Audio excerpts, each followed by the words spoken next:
Yes, sir. Yes, sir. Yeah. Did you say barley? Yeah, I said, yeah, that's what's in beer, barley and hops, and it's it's mixed in with it. You know what I'm saying? It's got water in it.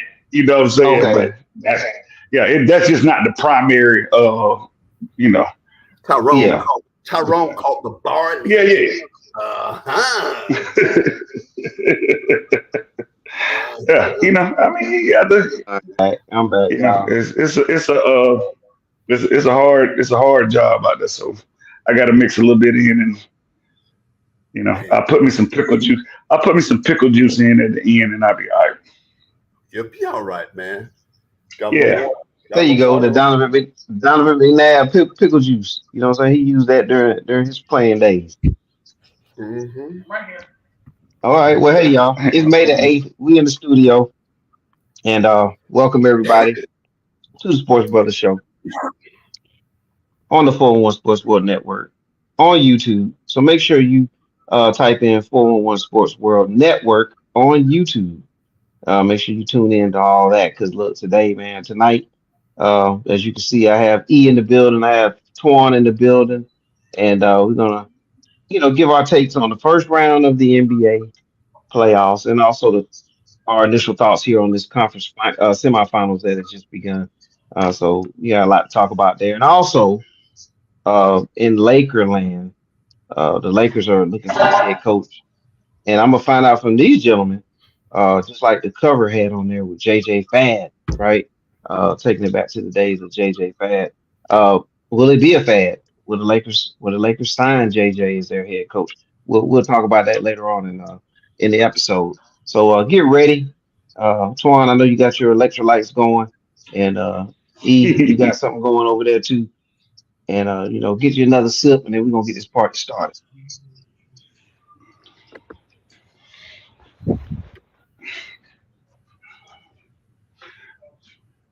Nick, don't worry, it's right here.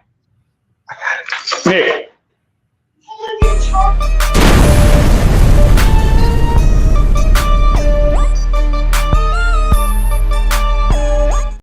I didn't realize I had picked it up. Sorry.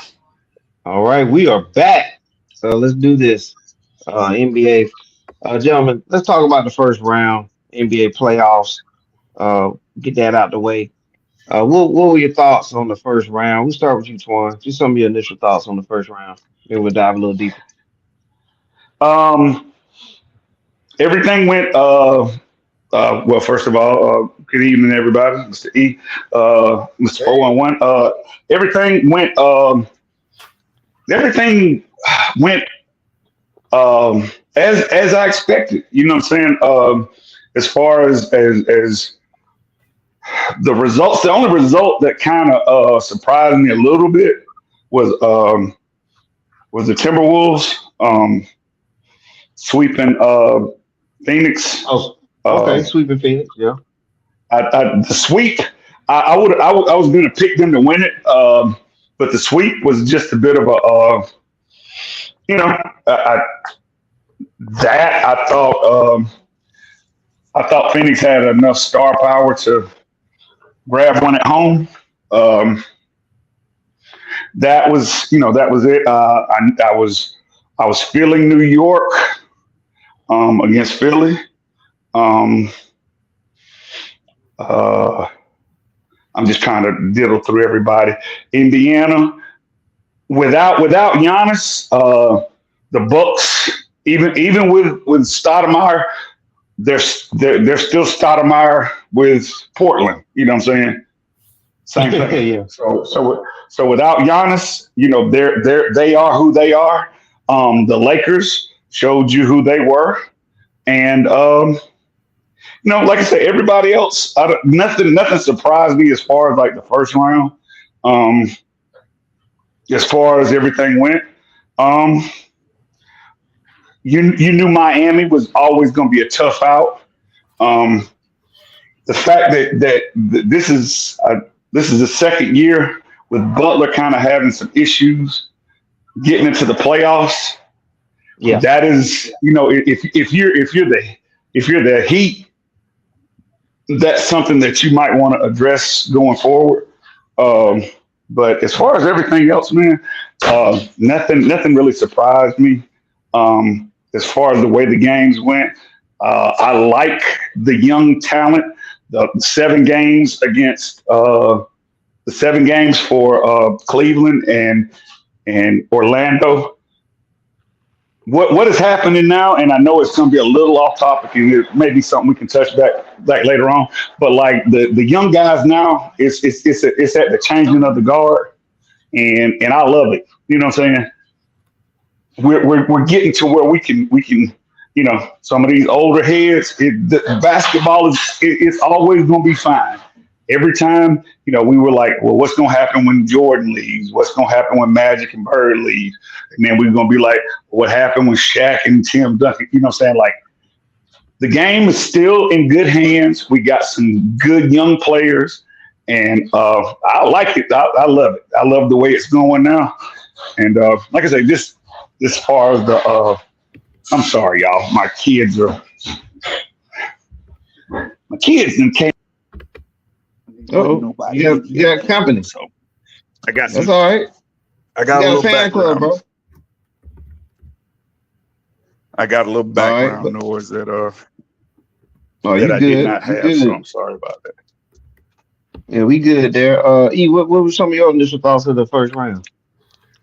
I thought that New York Philly series was very good.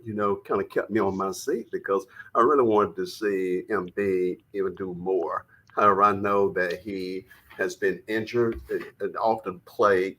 But, when I saw his guts again, and, I'm wondering how much longer can this guy keep, holding up?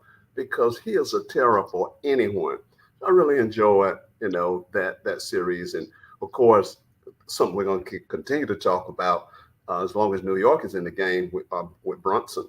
And then, again, just listening at Twan talk, and he mentioned about in the East, Boston and Miami. Yeah. Boston and Miami, right? How long can Jimmy Butler keep playing? Taking us right there to the edge.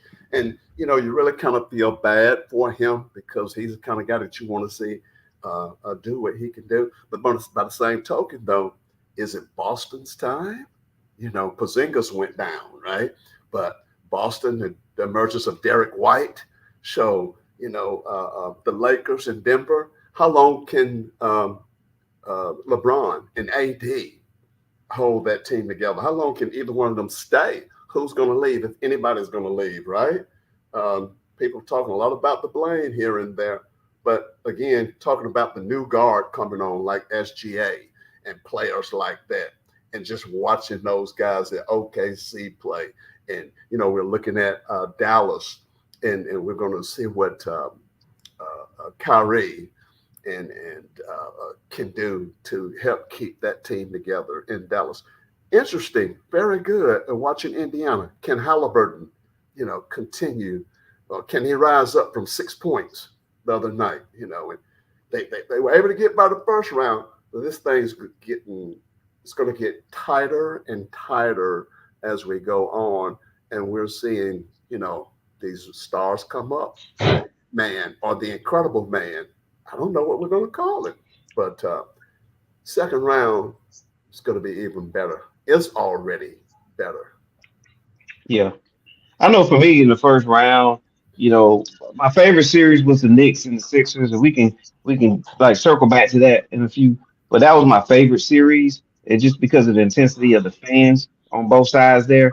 The New York Knicks fans, Philly and New York's not too far apart geographically, but still with them wanting to invade, Philadelphia, and then like some of the Sixers businesses or whoever, they purchased a bunch of tickets and started passing them out to try to keep the Knicks fans out of there. That's a throwback because a lot of people may not realize that the Sixers and the Knicks, that's a rivalry. And they haven't really played on it too much in the NBA over the last, decade or so. But that is a true rivalry. Boston and Philly, those cities like that. So it was good to see that come back. And I think Twan, you mentioned this earlier. I was surprised at Phoenix. not that they lost, but I was surprised how it felt kind of easy how they lost, and Yeah, they, the that manner in that's which what they really lost. got me on that. Yeah, in that manner. And then the Wolves at the same time, even up to this point now, the arrow is just ticking way up for them. And so want to talk about that soon too. But Mr. Brown, what's your initial thoughts on round one, and then we'll dive deeper into some of these matchups. And Before we hi, start, hey, good day, Mr. that, Brown. yeah, Mr. Brown, that's my man. I ain't talked to you in a minute, Mr. Brown. How you doing, sir? Yeah. I'm doing well. Doing well. All right. I'm going to be honest. I didn't watch any of the first round because I thought it was anticlimactic. And second round is where it picked up at. So I didn't watch a single game of the first round. Okay. Well, you know what, Mr. Brown, you would have enjoyed that Philly, that Philly Knicks, New York. Yeah. game. It gave us a little bit of that, Madison Square Garden energy. Now, of course, it wasn't our school, our old school, when the boys were playing, whether it was Walt Frazier crew or the 1990s crew, but you would have enjoyed a piece of that. And we would have enjoyed it even more if Embiid was able to play a little bit more. You would enjoy that.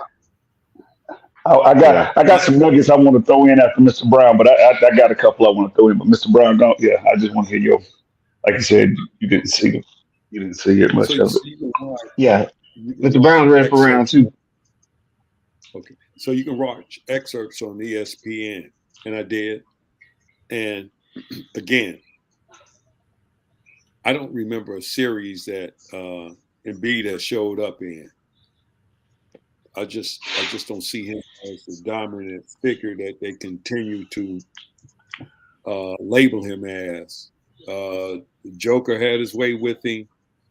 New York, they didn't have real big men, but he loitered out on the perimeter, shooting threes and twos, and again, I'm guilty that because I didn't watch it, but I did. Look at what was going on through the ESPN snippets. Okay. Well, we'll get your nuggets, Antoine, and then we'll dive into round two. So then that way we can get more from Mr. Brown because the matchups are starting to heat up. The only thing, like I say, with the Knicks, and that's the one thing that Mr. E was kind of alluding to, man. You see with New York, this new, this is some energy we haven't. Even what I'm saying, like even with my era, we kind of, we saw Patrick Ewing and we got to see that Knicks, what I'm saying. And so I don't know if we kind of took for granted the fact that, how the Knicks used to be, but like the fact that you see all those old Knicks, Starks, Marbury, Freewell. Everybody, yes, Freewell, everybody that was a Knick, everybody that's Patrick been a Knick, Ewing. what I'm saying? Everybody that's been a Knick in the last almost 50 years since they won it. Yeah, since they won it, like, man, like these guys they the biggest damn cheerleader, what I'm saying? They cheered, I guess it's a thing that they've kind of bought into it. And the one thing I kind of forgot too about like Marbury, what I'm saying? Like he was a New York kid, what I'm saying? Like he was one of the playground legends. And so like he was a New York guy, what I'm saying? He was a New York guy. And so like to see those guys kind of show up for that, man, like that is something that, like I say, even during our time, we didn't see that, what I'm saying? Like when Ewing and those guys and Starks and they were trying to go against that, you didn't see those old guys or at least they didn't play it up to show you like the old guys coming back the way they are now. Everybody that's been a Knick in the last 40 or 50 years, if they still alive, they've been at them games. So like I say, that's something for us older basketball heads to kind of, like, this really means something. They I guess they got a feeling for that team or this team that's going forward. So that's the energy that you like as a basketball fan. It was kind of good seeing Larry Johnson in the goal too, reminiscing of 1990 and Grandmama. And then, of course, Walt Frazier is always there, right? Yeah, dressed to the nines.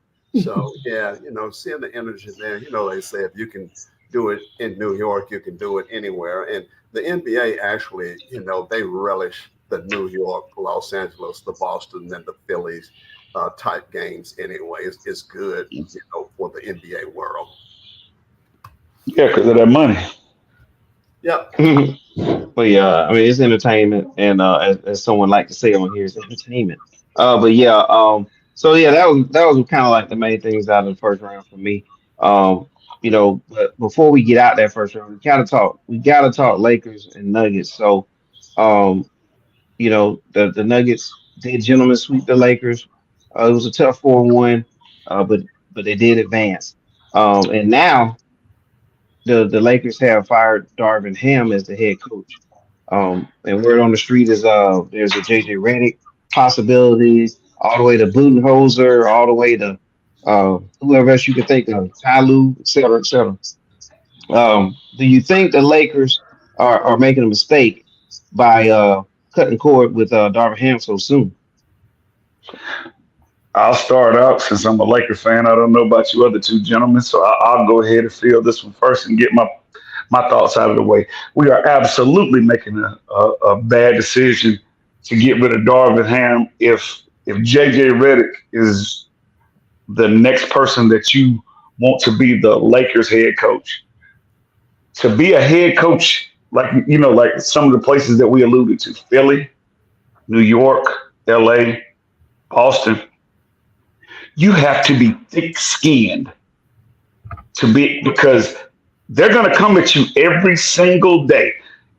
I don't care what you do well. If you do anything that you do well, you may get a pat on the back for it. But the thing that you do not do well, they are going to drill you about it. They are going to get on you. And the fact that this Laker team, we did not advance because of what Darvin Ham did as far as coaching. We didn't advance because as far as the Laker, and like I say, it can get into a whole lot of things.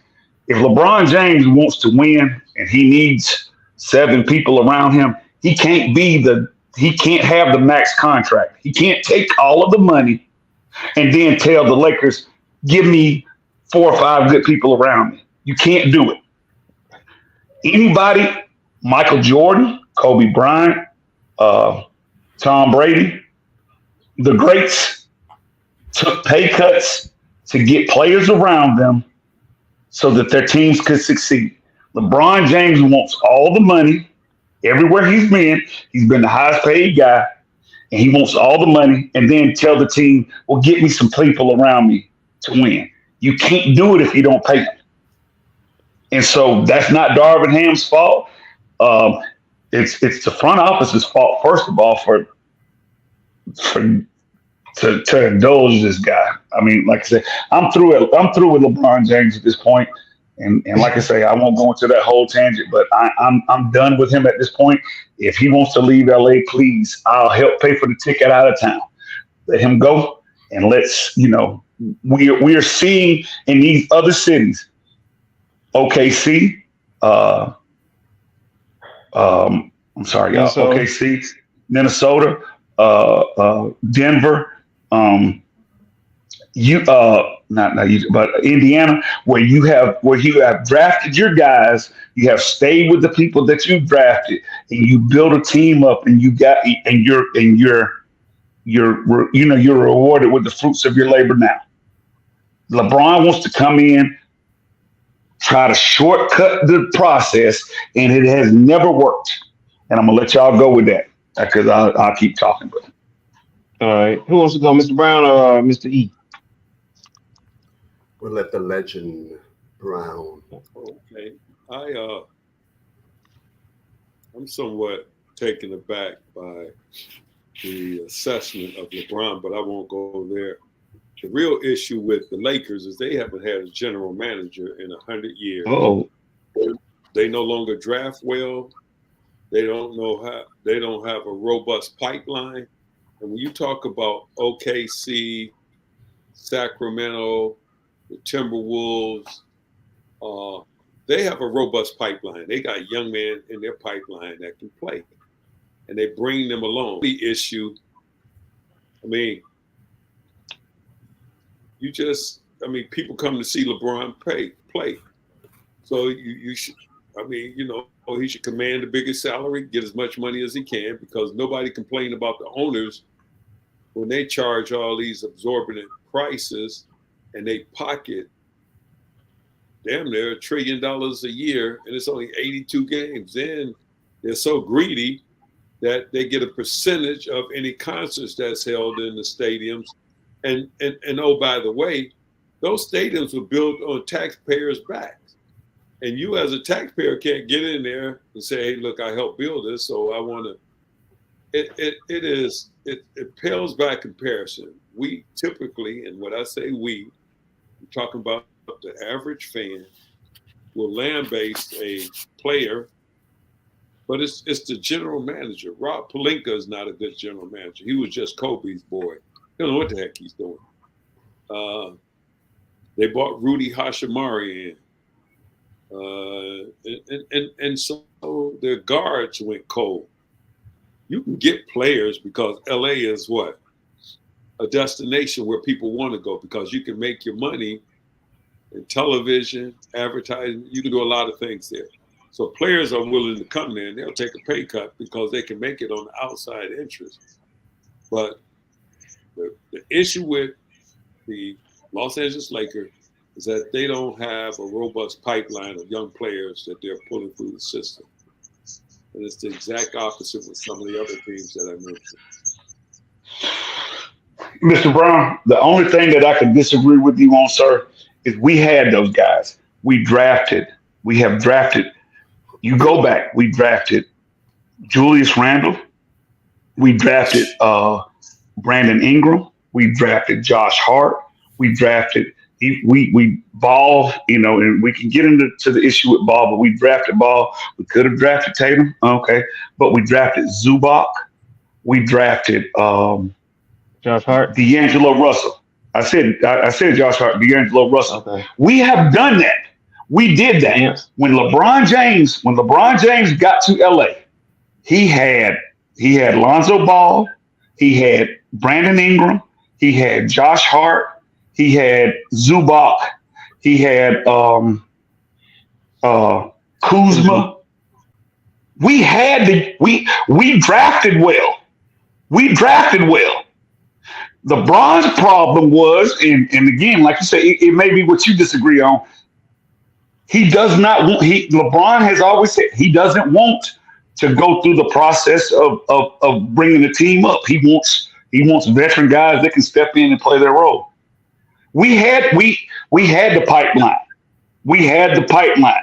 If we wait 1 year, I'm just telling you, and again, I'm a Laker fan. If we wait 1 year to get Anthony Davis, we can keep all those guys. We can keep Brandon Ingram. We can keep Kuzma. We can keep Josh Hart. We can keep Lonzo Ball. We can keep all those guys, all those pieces. Julius Randle, we draft him, you know what I'm saying, but we don't pay him, but he leaves. Russell, we went back and got Russell. The Lakers drafted well. The thing was when LeBron came in, and he didn't want to wait. He did not want to wait. We the first year he comes in and we gotta make these moves. The guy he and I'm just telling you again. I look back. You could tell the rest of that year, that first year before we got Anthony Davis, he killed those guys. He killed them. They didn't, like they didn't even. And we get back to playing that it's a business, and we understand it's a business, but we had young talent. We had enough young talent that if you pair it, even if LeBron James comes in and you pair that next year with Anthony Davis instead of trying to get rid of the guys just to get Anthony Davis, if we pair him with Davis, we got a couple of championships. And that's just my thing with it. Yes, sir. You mentioned one name, Julius Randle. He's a bum. You see how long New York is doing without him. You say Julius Randle. But he's an all-star machine now. Huh? He's an all-star too, Mr. He's an all-star. Julius Randle is a bum. He can't play without the ball. You see how far the Knicks is going without him. Yes, and you know what? And you know what? But that's a testament to New York, because look at what New York did. New York, the guys that New York drafted, Mitchell, the Mitchell kid, damn, I'm sorry. But also the players they brought in too. You know, they brought in Brunson and brought in the DiVincenzo.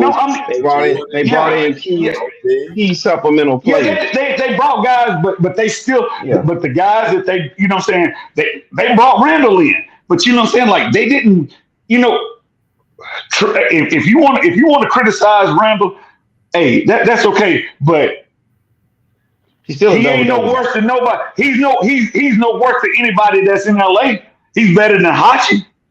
He's better than anybody else other than Anthony Davis. He's better than anybody else in LA. Disagree. He got to have the ball in his hand. He's a ball hog. And that's the problem with LeBron James, is that he has the ball in his hands all the time. And as a result, look at players. We can go down the line. Westbrook. He was an issue. Okay, now it's D'Angelo Russell. Now he can't play. Then it go back to Chris Bosh. He had to become a spot up corner shooter. Look at what they said about Kevin Love. They bashed him. Like it continues on and on and on. It's everybody but LeBron. It's everybody but LeBron. And that's and again, hey, Mr. Brian, like I said, we can agree to disagree. I do not disagree with LeBron's talent, but this guy has never taken responsibility for his teams not succeeding. When he got on that podcast with JJ Reddick, this man said, we didn't have enough complementary pieces to win a championship. Do you know who they added when he was in Miami, his first year? When they lost to Dallas. To the Dallas Mavericks. Do you know who they added the next year? They added two people, a rookie in Norris Cole and Shane Battier. You mean to tell me that LeBron James, Dwayne Wade, and Chris Bosh couldn't win a championship without Shane Battier? No, man. You're not finna get off the hook for that. You didn't show your ass up. You didn't show up in the playoffs, and your team, the guys, you know, like Eddie House and them guys came back. Them guys said, you didn't show up. You was the one in the third or fourth quarters that allowed JJ Barea to guard you. TJ. That's TJ. God bless. I love TJ. TJ, my dog. But you mean to tell me TJ gonna stop LeBron James from scoring points? 8? No, Mr. Brown, no. He can't get that. He's not getting that pass from me, man. He can't. He cannot. No.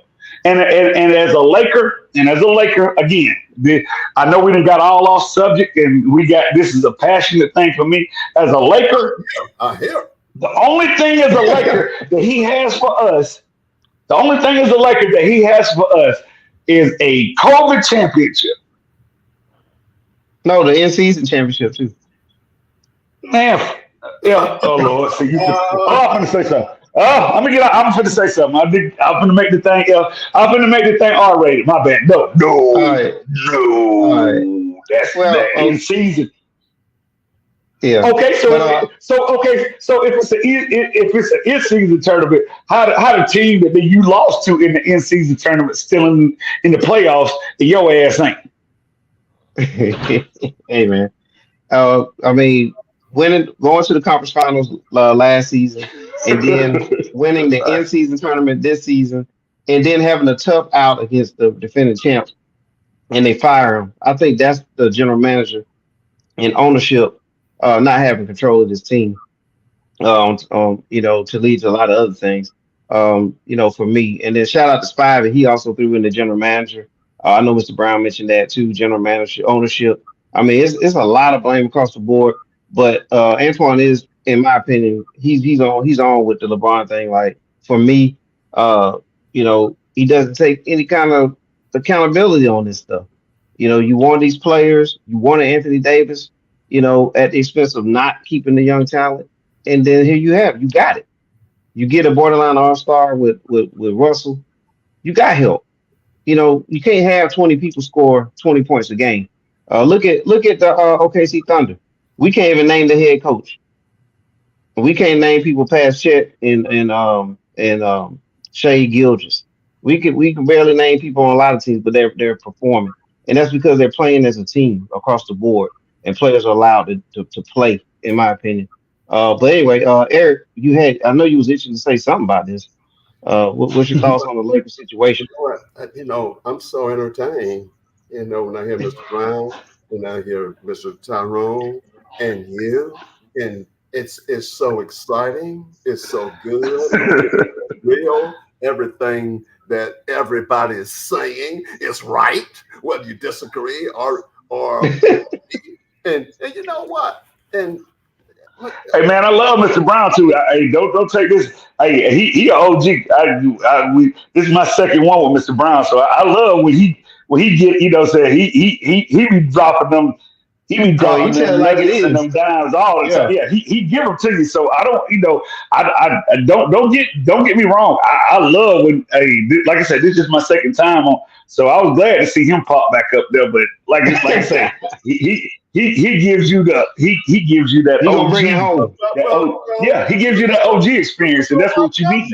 Like I said, Mr. Brown, you, Tyrone, and myself, cultural conditioning.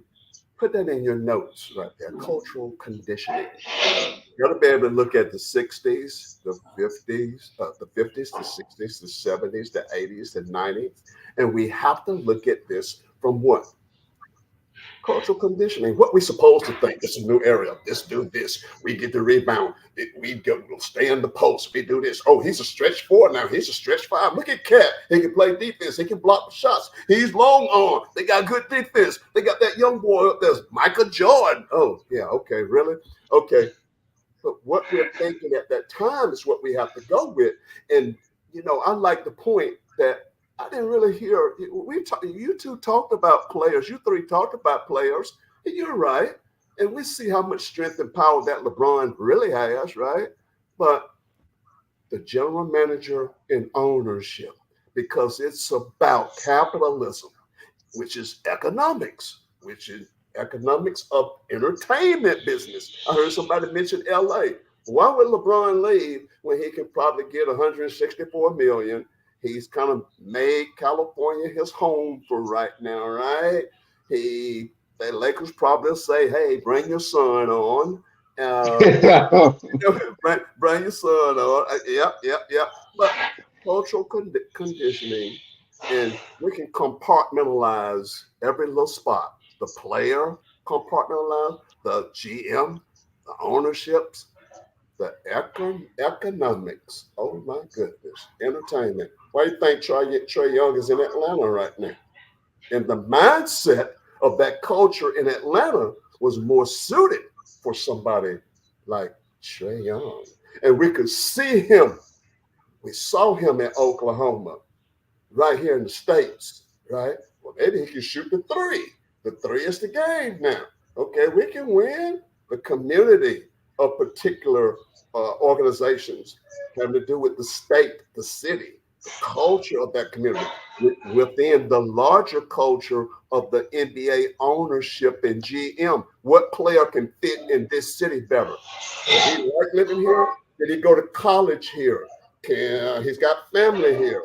That can suit his economic impact. All these, just as we saw LeBron James on the show with JJ Reddick.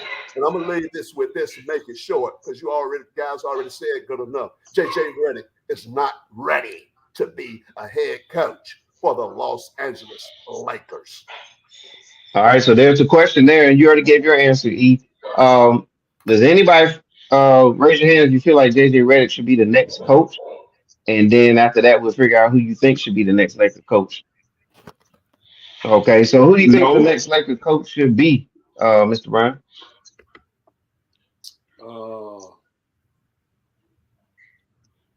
Man, you caught me off guard. Well, no, hey, Mr. Brown, I'm gonna give you a couple of seconds. Hey, thank for it, Mr. Brown. I'll hop in there and I'll give you my assessment real quick so you can think about it. The coach that we should have is the guy we just effing fired. So that's the first part of it. But since we passed that point, we have to go to the next thing. No, it should not be JJ Reddick because he is not ready to be a head coach in LA. He might be a head coach in let's go Charlotte. Maybe he could Charlotte interviewed him. Charlotte, yeah. He could be a head coach in Charlotte. He could be a head coach in Toronto maybe. I'm trying to just give him a chance to get in the door. You know what I'm saying? But like, where he can't be. What's one of the reasons? Charlotte don't want to pay any money. It's a losing franchise. Did he play at Duke? The expectations they got a couple of players, but the expectations aren't high. If he coaches his butt off, then that's good. We got somebody for something, you know what I'm saying, something for nothing. Yeah. Who's the coach? You know what I'm saying? Like who's the coach? Who's Cleveland's coach? Good question. I mean, I know him by face, but we'll pull his name up and everything. Yeah, okay. So you know what I'm saying, but you know what I'm saying, somewhere like that, you know.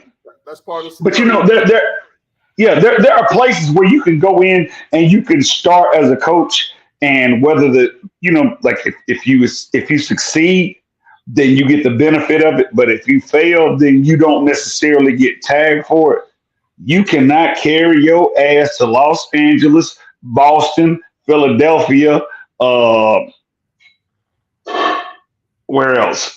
New York. You can't carry your ass to them places and not be a on-time coach.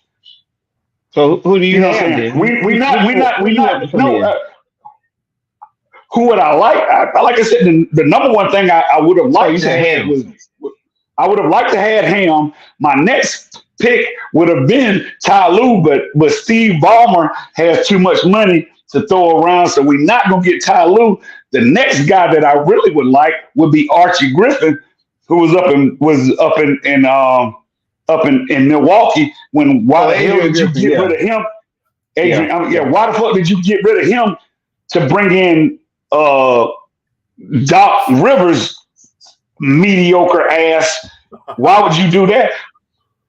But the only thing about you bringing in Griffin is, are you going to be okay with him coaching LeBron? And Mr. Brown, that's my other thing, man. My issue with LeBron has always been he has never allowed himself to be coached. As good as Magic was, as good as Bird was, as good as Jordan was, as good as Kobe was, as good as these guys allowed themselves to be coached, because guess what? Old school players mentality. Yes, because guess what? As good a player as I might be, the coach has a job. You know what I'm saying? There's a job for a coach. So you know what I'm saying? Does that also has to do with the culture now? The respectability. Part of it, I think part of these guys, you know, and it was a little snippet that I saw the other day, and it might have not been a whole thing, but you know, one of the timeouts, LeBron is telling the team, "Give me the board so I can draw the play up." Nigga, you ain't. Oh, I'm sorry, God. Bleep that out, bruh. You ain't the person, bruh. You ain't in it. I don't need you to draw no play up. I need you to execute the play. Right. Well, I don't need you to draw no play up. Execute the play. I'm because I'm on the sideline. I see what's going on. Let me draw the play up and let you execute the play. Yes, sir. Okay, so the coach I would like to see. It took me a while to think about to get this one, but it kind of makes sense. All right. If you look at Detroit, which where you that's your area right there, Mr. Brown. You know the head coach is Monty Williams, right? Um, I'm thinking let's kind of do a move here where Monty Williams goes to LA and Darvin Ham goes to Detroit. What do y'all think about that? Nope. Because Darvin Ham can go to Detroit and fit in with that young team right there, Yeah, it would. he still needs opportunity there because I don't think he got the fairest of opportunity in LA. He didn't, and I'm gonna say my little piece, and I'm gonna get out of the way. If you don't have anybody that can stand up to LeBron James as far as the whole thing, and Mr. Brown, you were absolutely right. Our problem has been we have not had a damn GM since Jerry left. Since Jerry left, we haven't had a GM since Jerry left. Magic is not a GM. Pelinka's not a GM. They neither one of them jokers have enough spine to say no. They don't have enough spine to say no. And my thing with Darvin Ham, and again, I don't mean to monopolize any of the time. I thought when we brought Ham in that he would be able to be the guy that could tell LeBron, bruh, play off the ball. When we won game 4, if anybody watched, like I said, if you watched the game, that was the first game that LeBron had done in a freaking long time. He played off the ball. And we whooped him. When LeBron plays off of the ball, the Lakers are a entirely different animal. Because you have to know where the ball is, you have to know where LeBron is, and you got to know where your man is. And when he has the ball up there, beating it up at the top of the key for fucking 15 seconds and throw it in the corner for a 3, and you blame D'Angelo Russell for going 4 for 7 or 4 for 8 or 0 for 7, and you didn't help him. All right. Well, Mr. Brown, you thought of somebody that you think can help our team? Yeah. Glenn Doc Rivers. Oh boy, please tell me why. Or Maurice Cheeks. Huh? Because I enjoy watching the Lakers lose. No, on a serious note.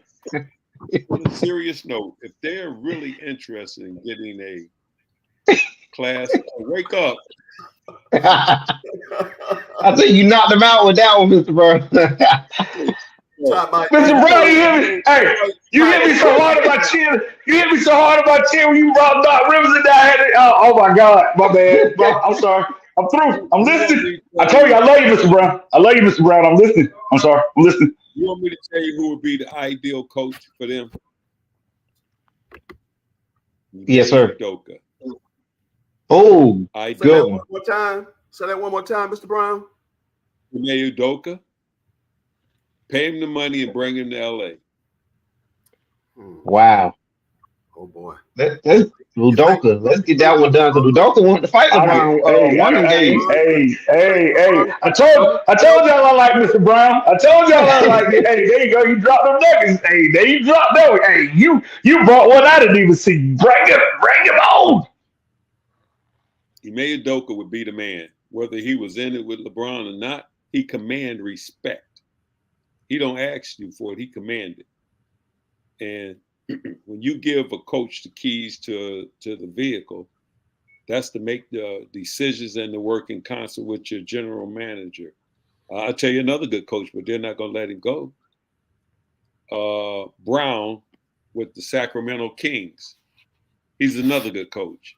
And he's bringing them along. If you look at the job he does with them and what he, people criticize him for getting rid of, what's that guy's name? The shooting guard. He's riding the bench in Boston, Indiana, I think it is. Well, you talking about the Halliburton for Sabonis trade? Buddy Hield. Hield. Okay. Yeah, they got rid of him because they got that he's in kid Philly. out of Iowa. Yeah. But again, my point is Brown is a good. They had him in LA and let him slip away. Yeah. But again, Yeah. Ime Udoka would do the job for LA. I would like to see him in Yeah. Detroit. Yeah, you Hey, can yeah. take Hey, I told you, yeah, Mr. Brown. Hey, like I said, you pulled one in. I didn't even see that. That would be for LA. He would be a perfect fit, and you're right. I would love to see him.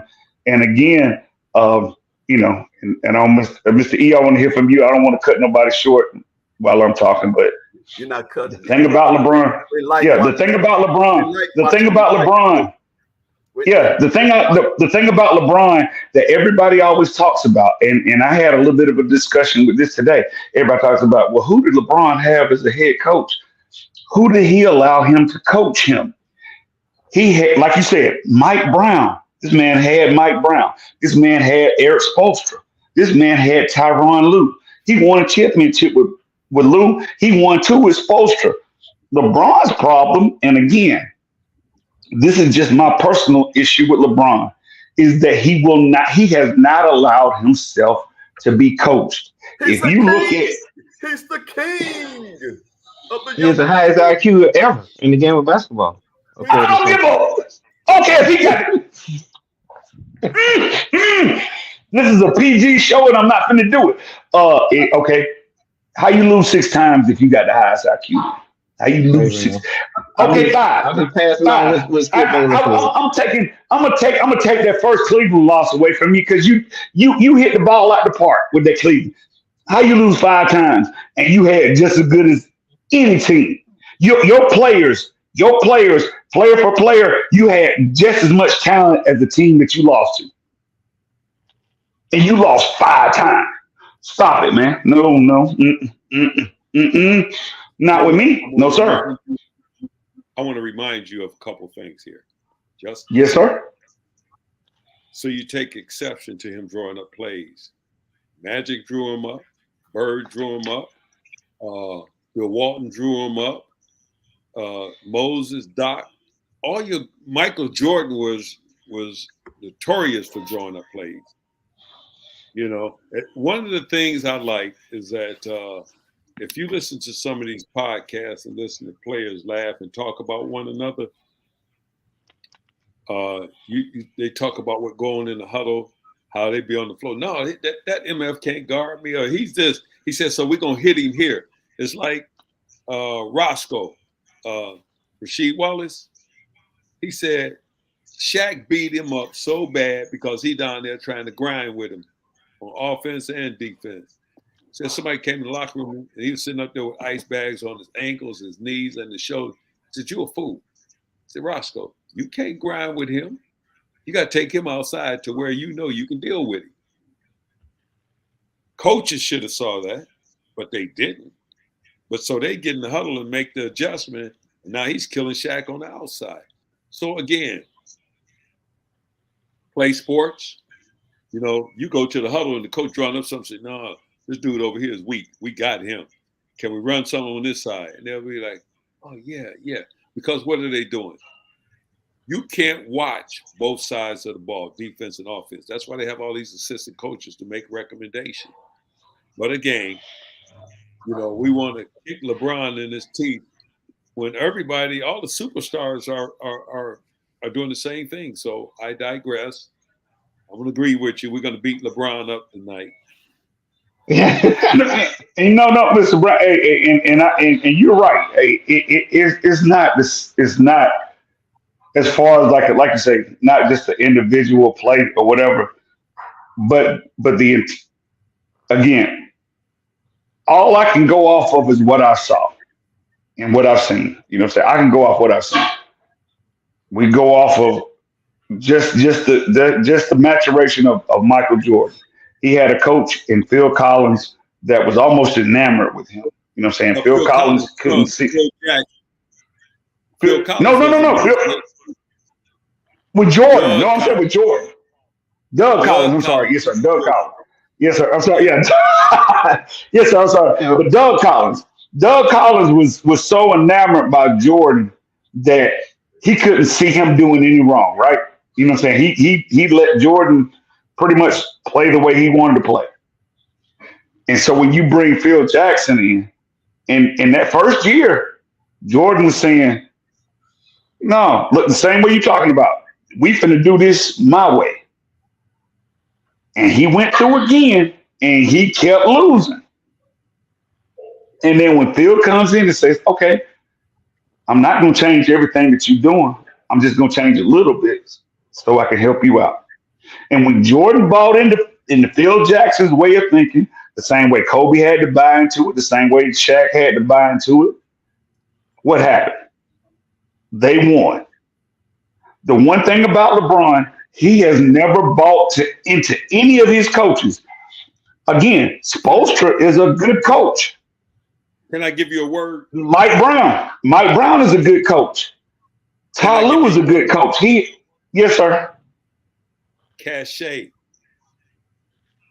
If you arrive at a coach and you don't have cachet, even the person on the end of the bench is not going to listen to you because they figure they know more than you. You get a coach with cachet. But Mr. Brown, we look at some of the coaches. When Magic went to LA, Pat Riley who was Pat Riley? He was a nobody. When Phil Jackson went to LA, he was a nobody. Oh no, not true. Spoelstra was a nobody. No, sir. These guys weren't. They had no resumes. Phil Jackson had one. But brothers, you meant when Phil Jackson had the first gig in Chicago. Yeah, in Chicago, not LA. I'm sorry. Yeah, in Chicago. Went with Jordan. He was coaching Indiana's down. He was coaching at the CBA with all Benny Patroons. He was coaching in the CBA, and then it wasn't like he wasn't certified. You know what I'm saying? Riley wasn't certified. Chuck Daly wasn't certified in Detroit. He wasn't certified when he was in Detroit. But the guys that I'm just saying, and it goes to the same thing that you're saying. The old school guys allowed themselves to be coached. They allowed themselves to listen to somebody and allowed themselves to be coached. And my thing with LeBron is he has never allowed himself to be coached. And I'm just not coming off of that because he's had coaches. It is not my job to convince you to come off of that, but I'm just saying that's a law. Yes, sir. However, what I will say to you is the word is cachet. When Chuck Daly was hired in Detroit, Chuck had coached small schools, but what he had was when he turned up and they saw the way he looked and he dressed, he had respect. When Phil Jackson came to his first coaching job, you got to remember, Phil Jackson played on one of the most intelligent teams in the history of the NBA, the New York Knicks. Yeah. And they were all very intelligent people. Bill Bradley had a genius IQ. They used to mess with him by calling out pages of the phone book, and he would go down the line to everybody that was on the phone book. He would sit on the bench and watch a team and dissect their whole organization and their plays, and they would go in the locker room and say, hey, this is this is that. Here's how we're going to beat them. Phil Jackson played with those guys. So you can't help but to develop a coaching acumen when you play with people like that. Every coach starts somewhere. Hey, Mr. Brown, don't let me stop you. I hear the word culture out in that. I hear the word culture. Going back to cultural conditioning. Who you're coming up with, who you're listening to, who you're running with, right? The Bill Bradley's, senator, right? Former senator, right? Walt Frazier. That culture. I hear that culture coming out in what you're saying. Yeah. Yes, sir. And that's my thing. Like you say, my only again, and we'll get back to the part. You still, as any great player, I don't care who you are. Like you say, players are gonna make. They're the ones on the floor. They see things and they see the strengths, the weaknesses, and all that. Again, my only thing with LeBron, he has we're just in LA right now. He's been there 6 years. We're on our fourth coach. Who has he allowed himself to be coached by? And I don't want to cut you off because we can keep coming back to this. I just want to say something briefly up here, right? And I'll give you the remainder of the 45 minutes or whatever. But, I heard Brown from Sacramento. I heard Adoka. I heard Rivers. I want to throw something in here. I think somebody deserves a chance at this, and that may be Sam Cassell. That may be Sam Cassell. Just out of the blue, right? Because we live. You got to think about the fantasy. You have to think about the fantasy of living in La La Land, right? The great Norm Nixon. Let's say that again. The great Norm Nixon, two-time world champion, 10, 12-year NBA career. I had privilege to talk with him, seeing him, meeting him, watching him play as a little boy. Graduated from the same high school, played on a state championship such as he did, was never the player, or never thought to be the player of Norm Nixon. But he's a guy that Macon, Georgia marveled, still marvel at today. And he always said he did not care about Magic Johnson, right, coming in, taking his place or getting along, right? He said, hey, I'm a country boy just like he is, right? I know my talents. I know my gifts. I know that I could play. And I remember him coming in the gym and he brought an NBA basketball, right? And he said, you can play with anybody. It's in your mind, it's what you think, but you have to adjust to every situation, right, around you. I don't care how great, and what do you have to offer? People want something. If you have something to offer, you will find your way and you will make your way into the greatness or the goodness of whatever your level is on your level, right? And he was there. He was there with Magic. He was there with part of that dynasty team with Worthy and Jabbar, a guy that I can put my hand on, can touch and listen to him. And being a guard, I mimicked myself after that to the best of my abilities. So how do you fit in? How do you adjust to your culture? How do you understand California?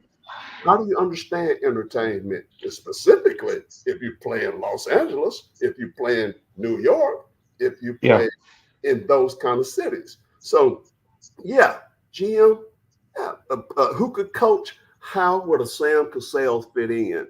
Two-time. And I say this: two-time world champion, NBA player.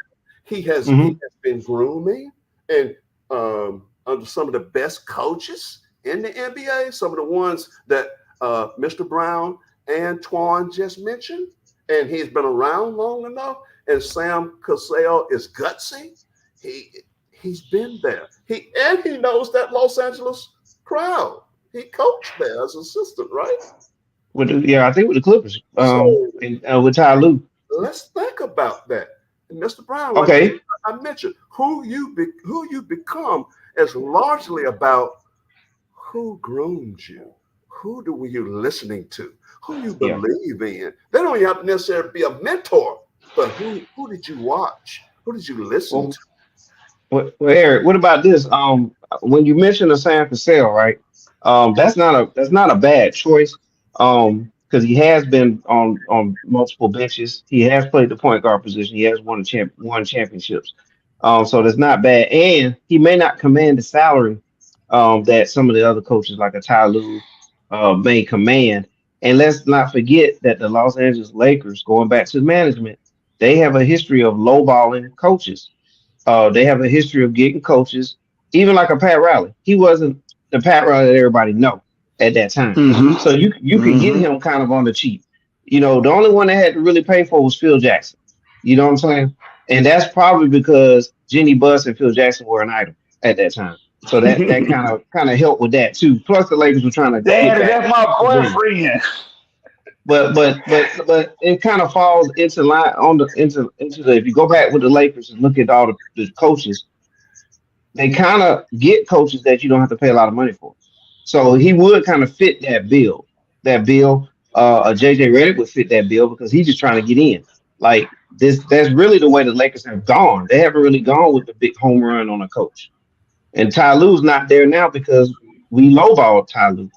And I don't see him coming back. You know what I mean? So I'm with you on the San Francisco. I like the Udoka one as well. And I like my Monte Williams one, but hey, because Detroit can probably pay that bill. So that's the kind of directions I'm looking at. But hey guys, I know the Laker conversation, the LeBron conversation, passionate, but we gotta get back into the playoffs. The second round is here, and we're gonna and let's lay the table on round 2. Okay, let's start with the Timberwolves and the Nuggets. And are you guys surprised? Are you as surprised as I am that the Wolves kind of ran over the Nuggets thus far? I mean, honestly, I didn't. I'm not really surprised. Let me go ahead and start this off because I might not get a chance with Mr. Twan to say I'm not really surprised because you see what everybody's calling Anthony Edwards right now. Not only is the guy playing, he's young, he's playing defense, he's scoring, he takes the pressure off that so-called stretch 4, stretch 5, or that guy that can shoot it from the outside and the inside, Karl Anthony Towns. We got defensive player of the year, Rudy Gobert. Hey, congratulations, Rudy. Had your baby yesterday, missed the game. That's a new school thing right there, man. But anyway, got Nas Reed playing, got other players. I'm not surprised. 6th man of the year. Because when you win in this era, the way the Nuggets have won,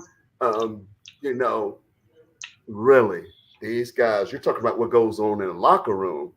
There's still some, as calm and cool and collective as Nikola acts.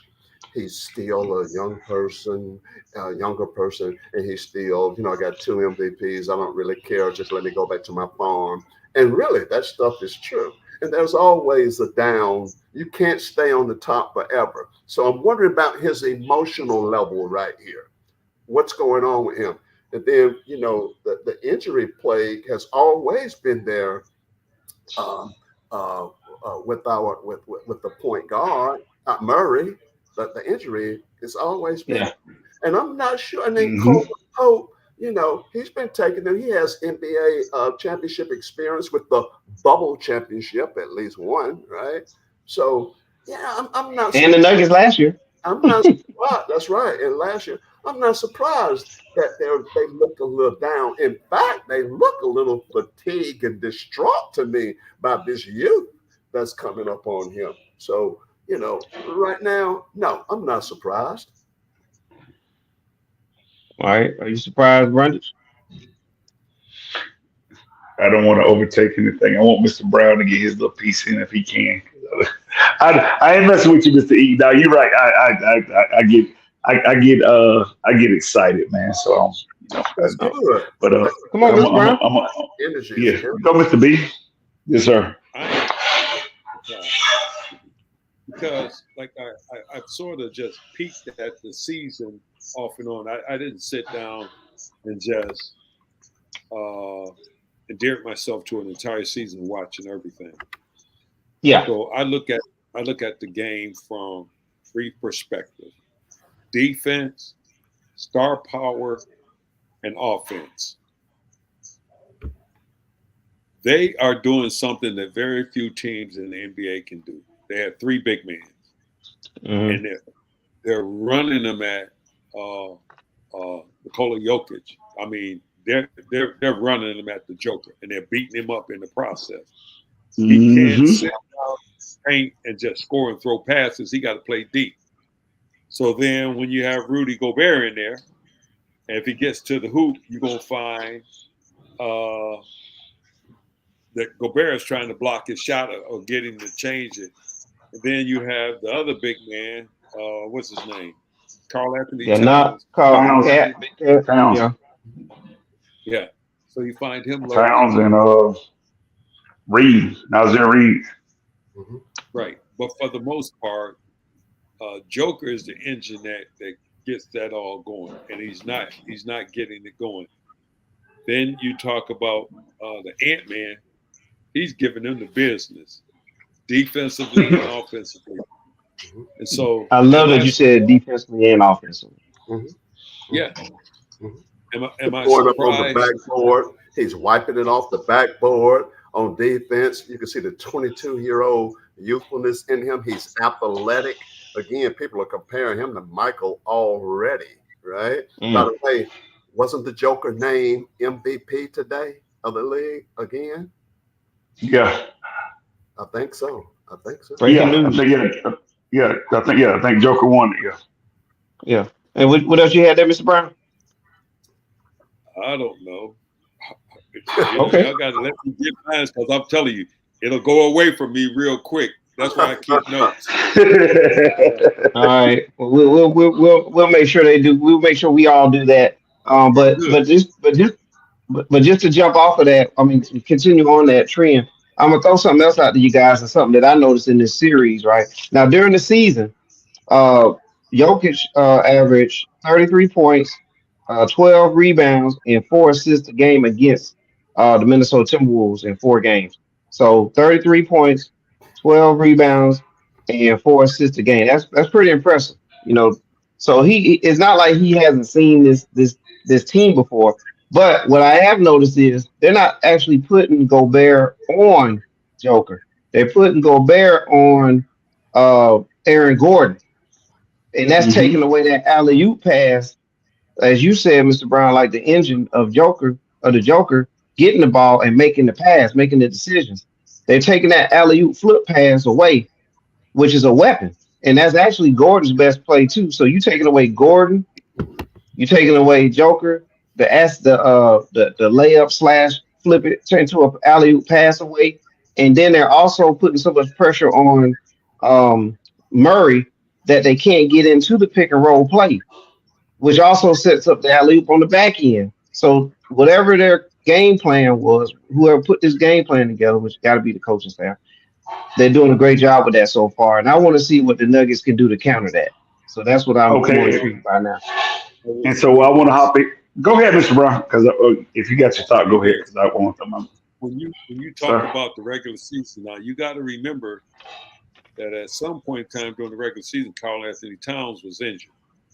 Yes. Uh, Yeah. He was out for a while. Yeah, he was out. And you're right. At one point, they didn't even know if he was going to come back. Mr. Brown. We're going to let Mr. Brown finish right quick. I'm sorry, he sir. was injured. Rudy Gobert was logging long hours. And in the fourth quarters, it was wearing on him. So now what you have is Karl Anthony Towns back. They're managing these hours, the minutes played, and they keep running them at the Joker fresh. This is nothing new. They have done a great matter of fact, I'm gonna tell you how significant this is. What did Atlanta attempt to do? They tried to trade for who? Who? The Hawks tried to trade Karl Anthony Towns. Yep. Minnesota said, no, we're not taking any suitors. Because they had who the Hawks? Who are they going to give up? I know Trey would have been in the mix. Oh, okay. But they were trying to get Karl Anthony Towns, and I'm not certain whether they could put a package together or what. But I know one thing: their management told them, nope, he's not up to trade.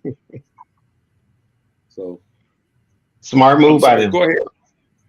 I digress. I gotta go out and get some out my garage right quick. Which goes back to what we initially started talking about at first: management and GM. Okay, which where a lot of this stuff lies, right in the hands management and GM. We hear about a few coaches around the NBA that people want to say that are geniuses or great X's and O's and have great communication with players. Not necessarily true. Players win games, coaches coach. Players win games, coaches coach. It's more of a players game. People even say the NBA is a players league, right? LeBron James has demonstrated that. Michael Jordan demonstrated that in his own way. Magic Johnson, all these players, they had coaches that they really had fired, that they had put out of place, right? So we got to be able to understand the evolution. We got to be able to have the cultural awareness of how these things work, right? When we have players, and have nothing against a guy in which his wife is having a baby and he elects to go, Rudy Gobert, to be with his firstborn ever, right? I'm very sensitive to that. I understand that. However, old days, that probably never would have happened. In particular to a star player, particularly somebody that even made a lot of money, right? Mm-hmm. But yes, sir. To do that, I have nothing against that. In fact, I probably would have done it too, but you just wouldn't have heard about that or seen that. It's a cultural thing. It's an economic thing. It's a capitalistic thing. It's a GM thing. It's an ownership thing. The Lakers, it's the time. Yeah. Mr. E, you have encompassed the entire thing when you say it's a cultural thing, because some of the things in this culture that evolves now was some of the things that did not happen in the culture when we were young men. You know what I'm saying? When we were younger men, that did not happen. Like you say, we don't know. It might have been 100 guys that had kids born that didn't see their firstborn because the culture said there's no way that you can miss a playoff game to go see your child being born. But one thing I want to say with Gobert, it was put out a couple of weeks ago, and I can't remember the source that it was, but it was going through. People might not understand something about him. He's French or whatever, but like when he was coming up, like his mom's family didn't like, they shunned him. Absolutely right. You know what I'm saying? You're right. Yeah. So like when he's coming up, like when your uncles and your aunties and your grandmama and the people that we grew up that guarded us, my uncles did so much for me. My aunts did so, like they let me do the things, like as a young black man, it just this being real. Let's put that in microcosm, right? Even let's define it even more. Let's look at his culture, and that's a great example of what you just mentioned, right? The effects of your own personal culture, as you said. He grew up and he was denied certain things because black, white. He was mixed. Or he was a mixed kid. So that's what we live in now, and guys have greater access. People have access to more worldwide stuff, the internet, Facebook, all social media, right? And so we see what's happening, right, in NBA Africa. We see what's happening in the French community. We see what's happening in regional or whatever subcultures out there. And that transcends and translates into how it affects what we do, what kind of clothes should wear. Hey, should I have an earring in this ear or that ear? Should I have dreads? Should I have long hair? Should I have it straight or should I keep it this way? Cultural conditioning throughout life as well as in sports. And all this has played effect in a guy that's doing something honorable. He wants to be there with his wife having a baby. And guess what, gentlemen? Even though he wasn't there, they still won the game. Two parts to it. They won the first game. They won. Anthony Edwards and Nas Reed and the rest of that crew could take. They stepped up, right? So that's what I'm saying. Like when we go back to the other team and they make excuses. And they make excuses because they don't have this or that. They didn't have Gobert, and they still played. They still won without Gobert. Yeah, and this, and again, like you say, we get to a whole lot of the media things. You got to look at the people. Like you say, Ant-Man. You know what I'm saying? Like the leader of that team. His dad wasn't around for him. Do you think his dad wasn't around for him? Do you think he told one of his teammates that said, "Hey man, I want to be here for my son being born"? Do you effing think he told him to come play basketball. Do you think you? Oh my God! I'm just saying. But Yes, that's the yes, point. sir. That's the point, brother. Yeah. We're not on opposite Yes, ends on sir. this. I'm just saying, like, did I get somebody it. think this? Yeah, did somebody say get that it. he this? Yeah, Mr. Twan. yes, sir. Point. Yes, sir. We get it. No, check it out. We get that, and Yes, that's sir. what we're Yes, sir. saying. Take a second. What we're Yes, sir. saying is, Hey, hold on, Mr. Twan. Mr. Brown. Yes, sir. Mr. Brown, I want you to come in and say something. Mr. Twan, I want you to breathe in through your nose. Yes, sir. Yes, sir. Yes, sir. it counts on. Mouth. And Mr. Brown, Yes, sir. Mr. Brown, go ahead and come in right here. I saw you stirring your coffee or your mixed drink. Well, I don't drink coffee. Okay, Uh-oh. I don't do that. Okay, well, you like me because I don't either. I don't even know which one to buy. So No, no. When you know, but I would just tell both of you gentlemen, I have lost my mom. Yeah. I lost my mom in Anthony 2017. Anthony I Towns. lost my mom in 2017. Yeah, and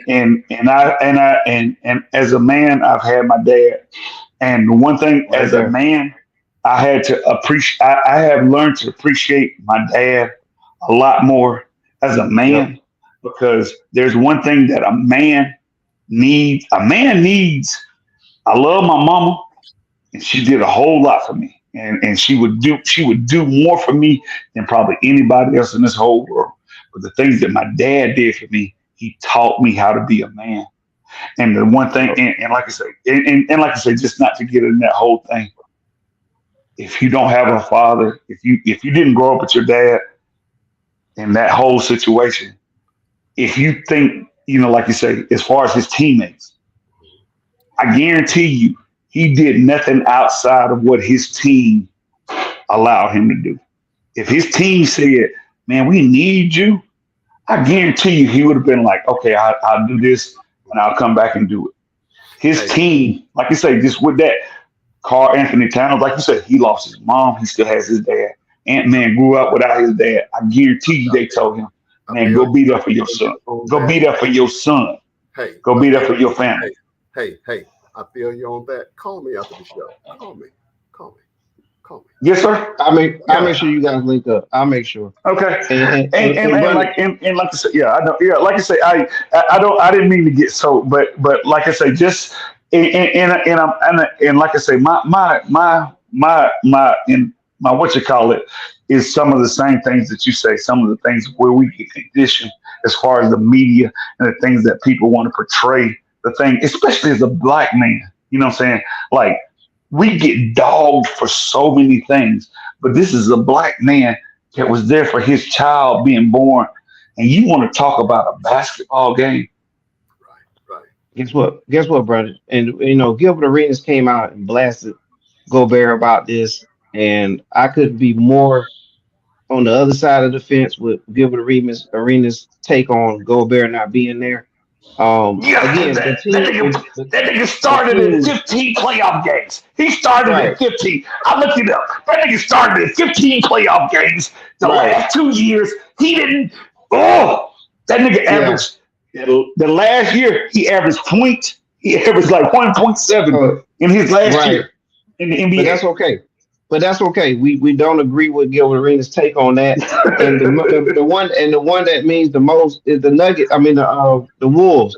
They didn't disagree with what happened with Gobert, and they went on and won without him. They carried on the torch. They held down the fort. That means it's another day. They beat him. They beat him. Yeah, they beat him. Beat him.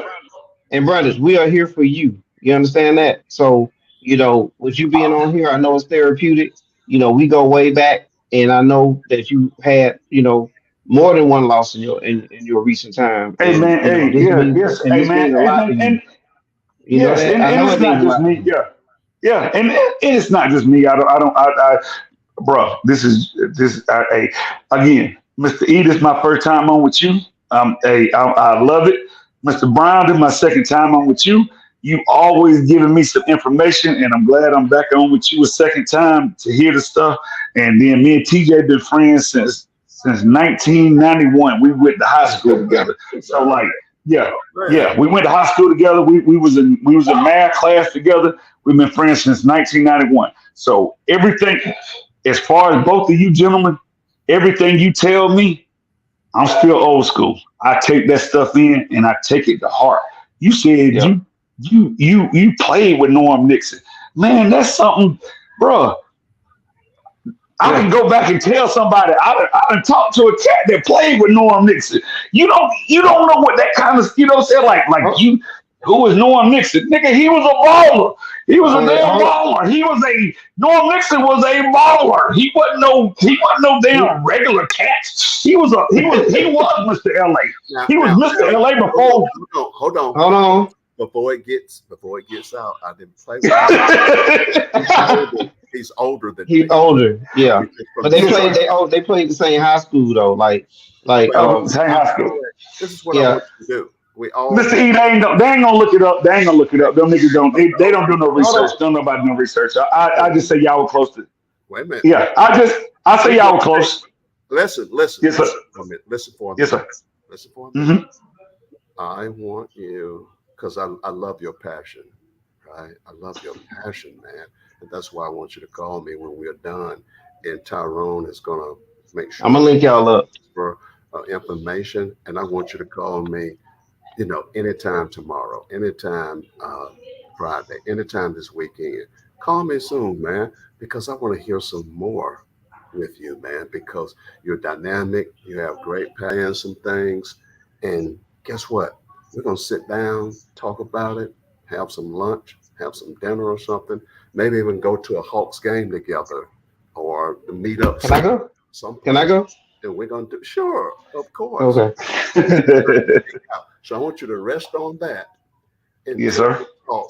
And I hope it be Yes, sir. very soon, okay?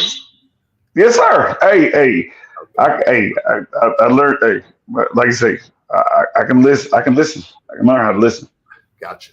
I got you. Yep. Yes, sir. And so we're gonna go ahead and go through that. So we got the Nuggets and we talked about that.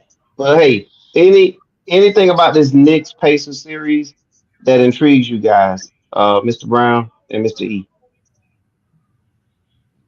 Knicks Pacers. I know it's an old school rivalry from the '90s with the Reggie Millers and the John Starks and all those guys, Patrick Ewings. But what do you have with this matchup here, second round? I'm not Can sold you on see? Halliburton. Okay, not sold on Halliburton. Turnovers were bad the other night. Huh? I'm gonna tell you, he Tonight. does too much. Yeah. I'm just not sold on him. But y'all migrated away from something I wanted to talk about. Okay, bring us back. Trying to be right. So we were talking about Gobert and his family. Yes. Anybody ever live outside the United States? I never have. I have traveled No, sir. to continents, No. but never have No. lived. So I lived in Europe for In 21 the years. South, born and bred. Played basketball. Played in Germany, France, Belgium, Brussels. So you go over there, and what you experience are the different cultures and how they do things. Uh-huh. And I've encountered more racial animus in the last 10, 15 years in Georgia than I've ever experienced in Europe, playing ball and doing things. I met a guy that owned a restaurant on the left bank. And I went into the restaurant and I was sitting there just, chopping it up with some people I were with. And he looked at me, he said, "Where you from, son?" I looked at him, I said, "What?" I said, "Where you from?" I was like, "I'm from Detroit."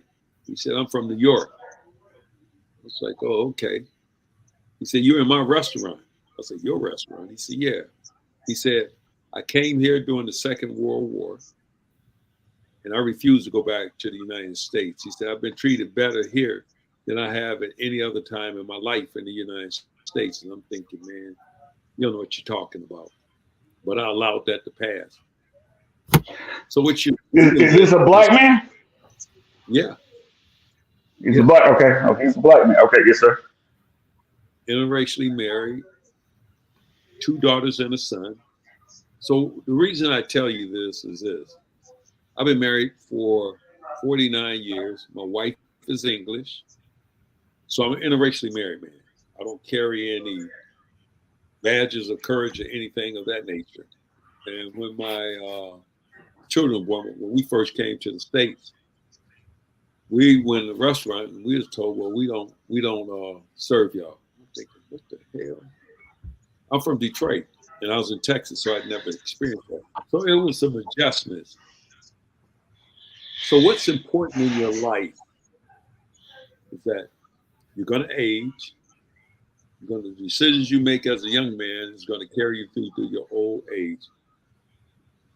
Being there for your kids is difficult at best sometimes. But seeing your children born, I remember almost, I did miss the birth of one of my children, born. And I harbor that regret until this day. But for the most part, the stories that people convey to you and tell you about living outside the United States, you just have to experience it. I don't know what Rudy Gobert's parents were, or whether they liked him or disliked him, but I can assure you that sports as you know it in the United States is nothing like that in Europe, because only select children are going to be picked to play sports. Everybody don't get the opportunity. You have to show promise, and if you show promise, they'll send you to schools that are more suited towards the sport you play. Like, think about this. We talk about basketball, right?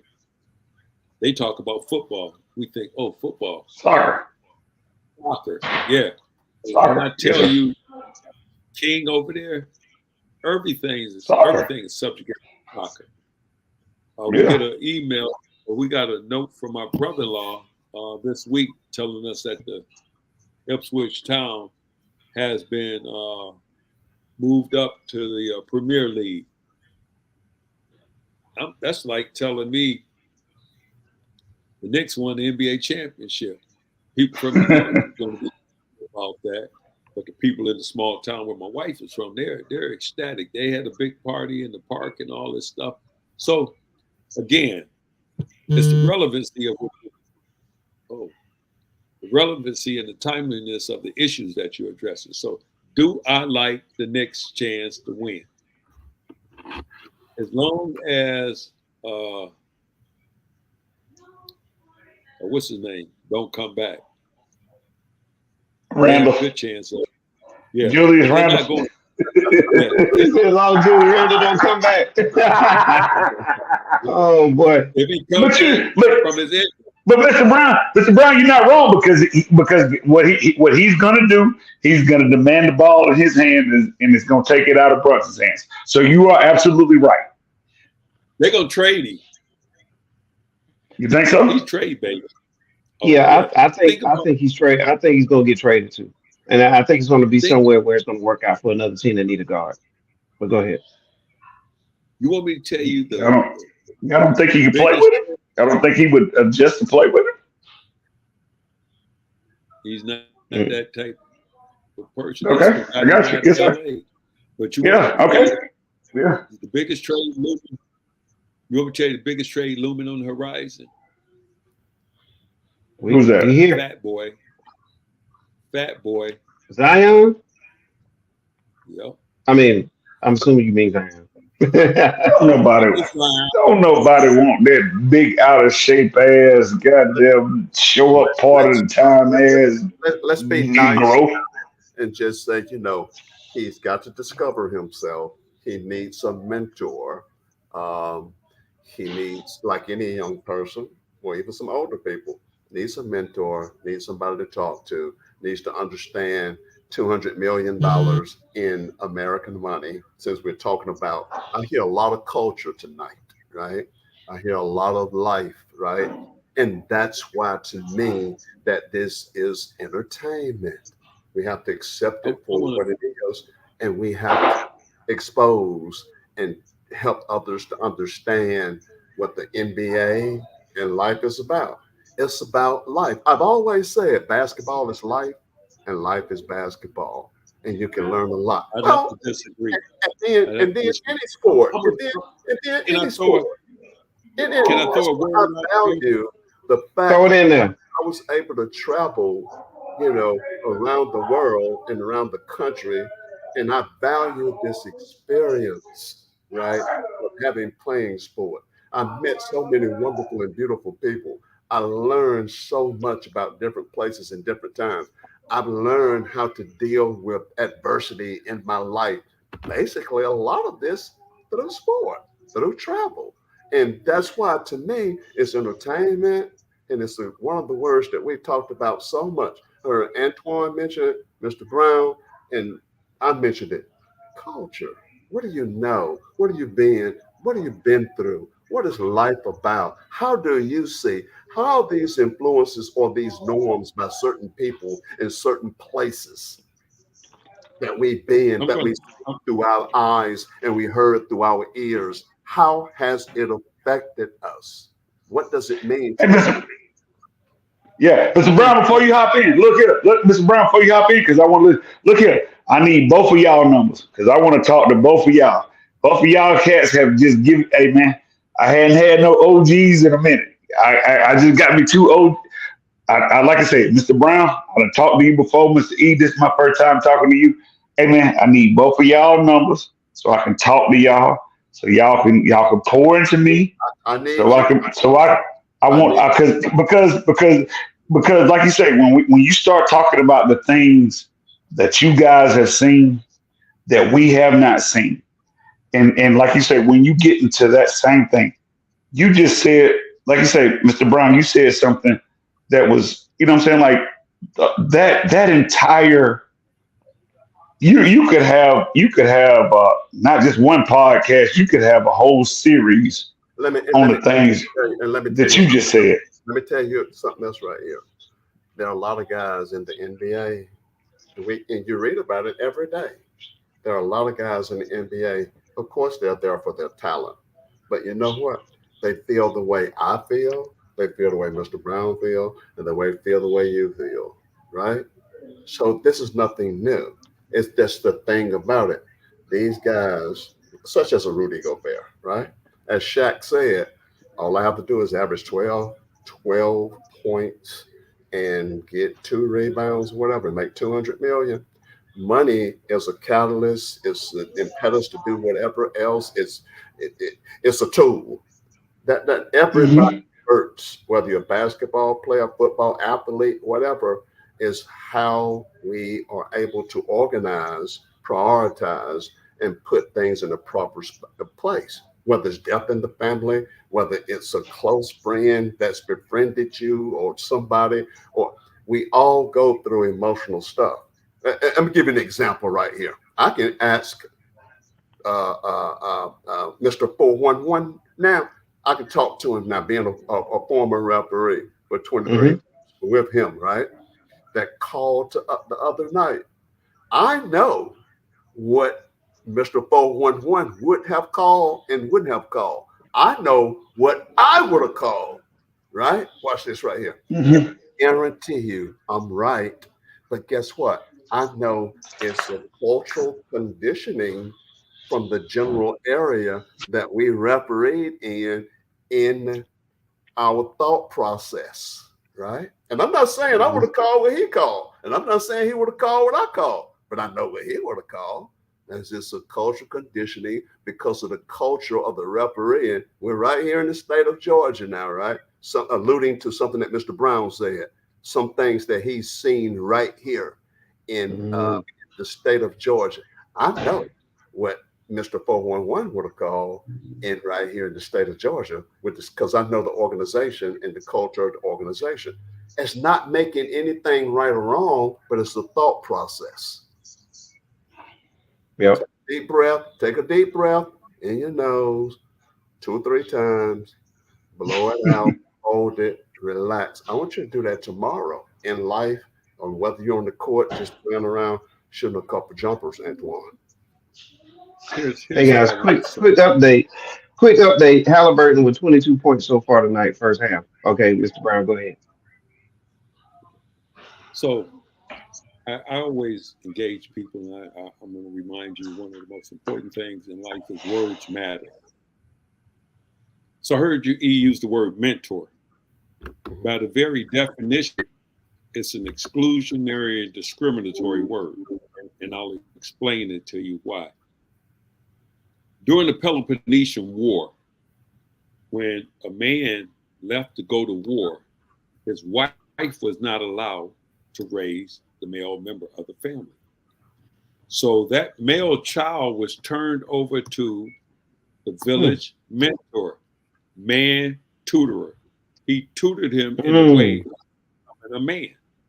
So now, by the very definition of the word, because we like to take words and change them around and rebrand them and turn them into something else, but it's not the origin of the word or how it was initially perceived. Man tutorer. He tutored him in the way of becoming a man. So now, essentially what you've done is you've locked out the values that could be installed by a woman. A lot of men are raised by women. So do the women mentor him? No. She lead him, she nurture him, and she raised him. Not in her likeness, but to be a productive citizen of wherever he stands. So whenever I hear the word mentor, I shudder. I'm like, man, it's just something I like the word leadership, because leadership is like water.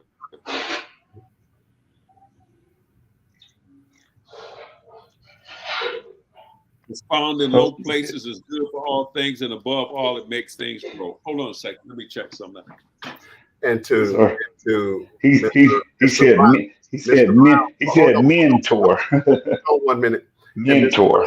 Mr. Brown says he shudder at the word mentor. I will always mention the word mentor, whether the definition has to do with woman leadership or what have you. However, to complete that, I also mention what you see and what you hear.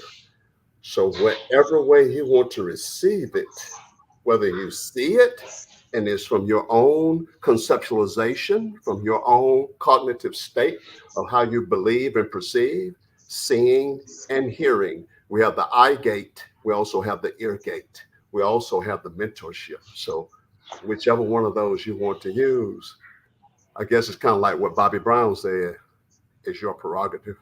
It's my prerogative. Y'all boy dropping some knowledge, because again, we're gonna lead 411 into another show, because it's a whole other show. No, because when both of y'all talk about these things as a young man, and again, we not talking about nothing else. When we talking about young men, I had two grandmothers. You know what I'm saying? I had two grandmothers, my mom's mom and my dad's mom. I had no grandfathers when at about the age of 5 or 6, I had no grandfathers. So I had two women that were head of their households that had men under them, you know what I'm saying, that did an absolute great job of leading a family. You know what I'm saying? That's all I had. My grandmamas. I didn't have no granddads. You know what I'm saying? I had no grandfathers. And for anybody that had that, you were blessed with that. I didn't have, my kids have my dad. And that's one thing that I stress to them, that they have their dad, my dad. But like you say, when we start to break things down as far as what like I say, if we want to say sex, you know what I'm saying, like things that women do. My grandmothers, I got both my grandmamas held it down. They, there was no nonsense about this. I don't think I was ever shortchanged on anything as a young man coming up, trying to learn anything, like you say, other than the fact that. What do you think that you need most in life right now? Now? Just in a sentence, just in a short sentence or short paragraph. What do you think you need most now? My dad. My dad that I have now. My dad. Very I good. do. That's a good Yeah. start. Okay. What do you think? My dad. What do you think you need from him? The example. Okay. Okay. As a black man, Are you you getting go that? through things. Are you getting that right now from him? Yes, absolutely. Good. Very good. I Continue that. didn't, you know, Continue that. yeah, and I would tell both of y'all. I would tell everybody that's on this, and this is just real talk. Me and my dad used to bump heads so much, and when I really understood my father was when I got married and I started having kids. The shit that he was telling me and the stuff that he was trying to, I didn't understand the things. You know what I'm saying? He would always give me you know what I'm saying, he would give me metaphors and similes and things like that. Feed somebody out of a long handled spoon. Uh, I'm just like a whole lot of things that my dad would say to me that I did not understand at that time. And as a young man, when I got older, the things that he was telling me, I I learned. I was like, okay, he's teaching me how to be a man And through it's the good. way that he. It Yes, won't never stop. It will never stop. yes, We're always Mr. 411 have heard me say this right here. Throughout things, we're always evolving as Yep, individuals, always. as groups and people, as organizations, and we're always evolving. And one of the most important things that we have to remember at all time is like a song that used to go back in the day. Mr. Brown can remember this. Baby, we can do it. Take your time, do it right. time do it right. We could do it, baby. Take your time. Do it tonight. Hey, that's my favorite song. One of my favorites. Walk outside. Let some of that vitamin D from the natural sun hit you, and relax. And there's a book that I'm gonna talk to you about, and the name of it is Flow. And I want to sit down and we want to talk to that. Talk to you about that book right there. Just go outside, take a couple deep breaths, go for a little short brisk walk whenever you can. Have a cool glass of water in your thermos or whatever. And watch out for the cicadas. That's right. So it's, it's a lot to think about. It's a lot to digest.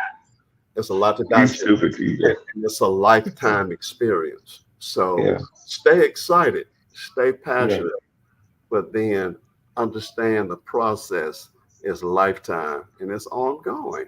It's about experiences. And that's what makes the evolution of whether it's marriage, sports, marriage, or Mhm. new relationships. That's what makes life exciting every day, right? And to share thoughts, to share, traumatizing moments, to share good moments, bad, to reflect. And then in the stuff that's not so good, reflect on it, but not rest there. But Yeah. then just move on and move forward. You're a young man. You got a lot of life. With the technologies around now, you're gonna probably live 40 more years than me, 50 more years. Look, Me hold and on. Look at LeBron. Look at LeBron. What he's doing right, at this right. stage of his career. So I you're mean, on, right? yeah. And check this out. You don't need $1 million. What they say, spend $1 million a year on his body. You don't need Yeah, $1 on the million. steroids.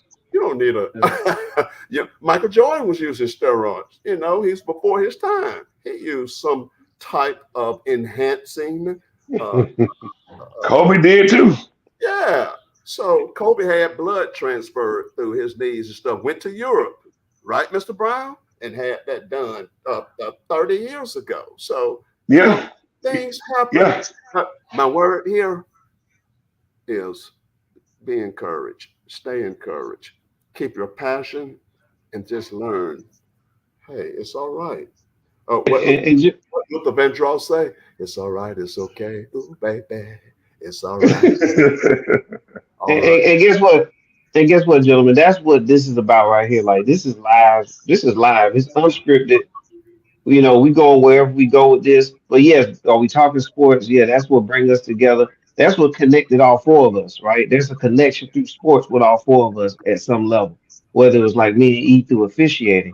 And then we learned some things about basketball off the court in arenas that we, you know, came in common with. Because every season when we came back around, what we always talked about, looking forward to the new NBA season and all so on and so forth. And then like with me and you, brothers, you know, we hooped a lot together. Mr. Brown, Mr. Brown was a coach of an organization that I had at one time. He was one of the coaches, and you know, we met through me officiating some of his son's games. So Yeah. you know, the Yeah. sport kind of brought us together. But when we're talking, you know, but also it leads to other things. And like what we're doing tonight, you know, Life, you can't find this anywhere else. It's priceless. real, And we're talking the game, but we're also talking life. And so we're just real here life. chopping it up. Yeah, Yeah, love it so much. like I said, hey, like I said, TJ, I can appreciate.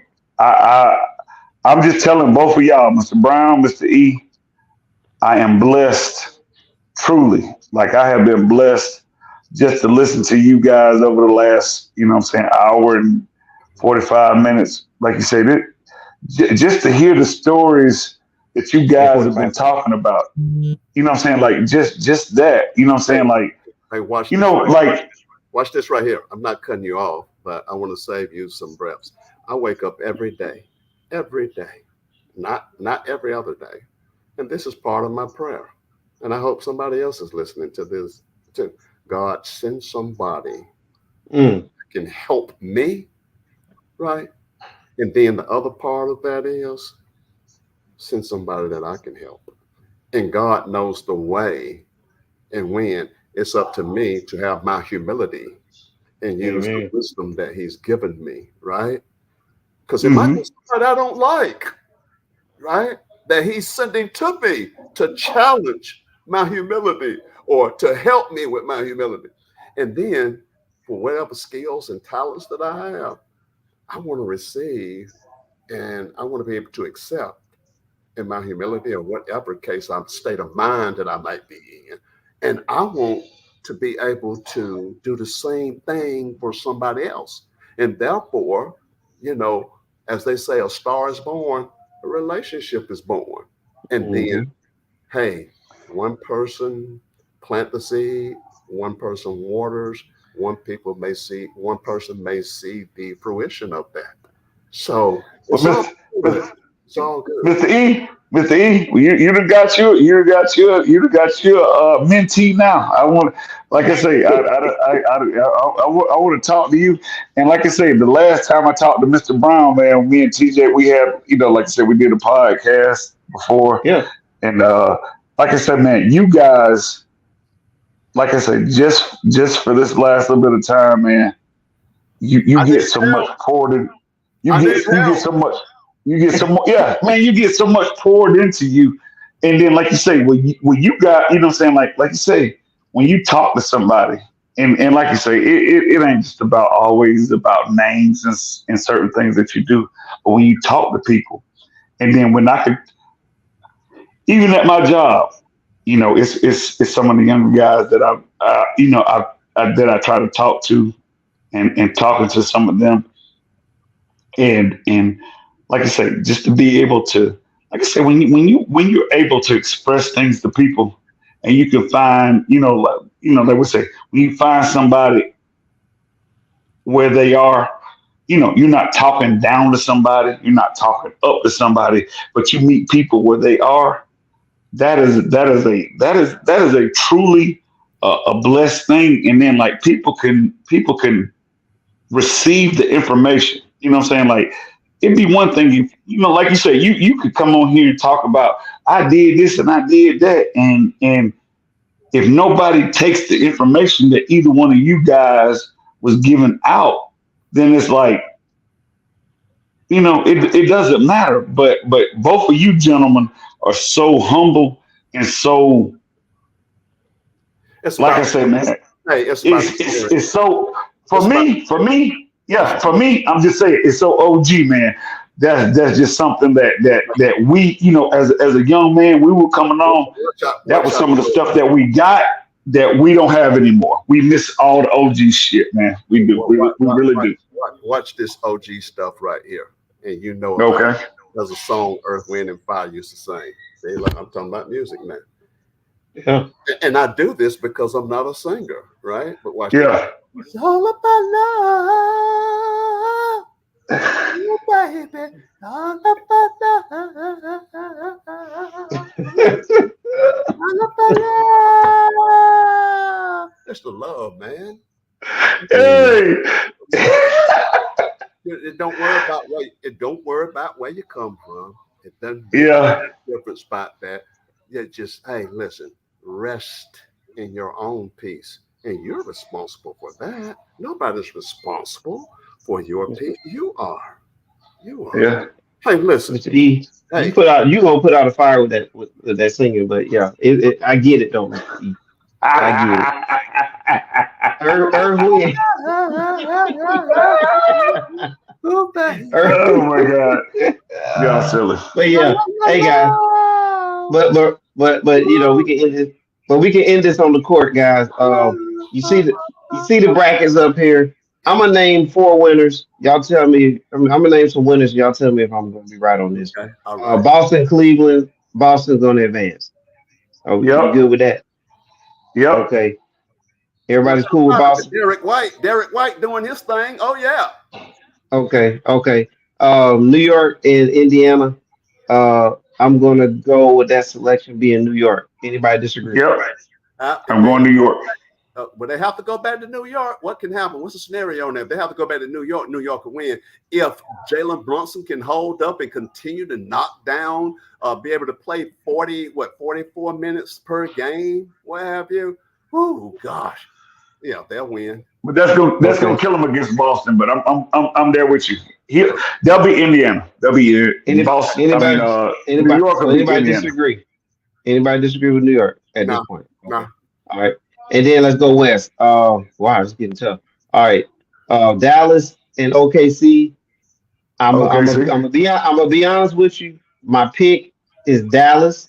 Does anybody disagree with that? I do. OKC gonna beat them. OKC. I'm going OKC. They Dallas does not have Dallas. The only thing Dallas has that is Urban, and Urban would have to play out of his mind for about 7 games.